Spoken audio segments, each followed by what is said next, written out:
At 29,000 feet, Mount Everest is the highest point on this planet. Reaching temperatures as low as minus 80 degrees Fahrenheit and with winds of up to 200 miles an hour, it is a treacherous place that has taken many lives. On the 31st of April 2017, I lost one of my closest friends here, world-famous climber Uelija Stecka.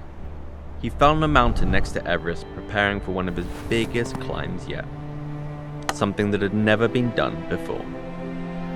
A year later, I set out with his Nepalese climbing partner, Sherpa Tenjia, to try and help finish off his project, Uelija's style and his vision. Our virtual reality film journey brings you to the climbing mecca of the European Alps, all the way to the highest point on Earth.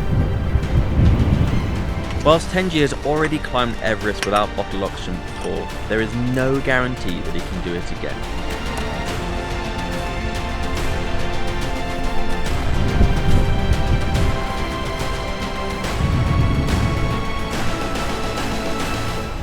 It's a race against time.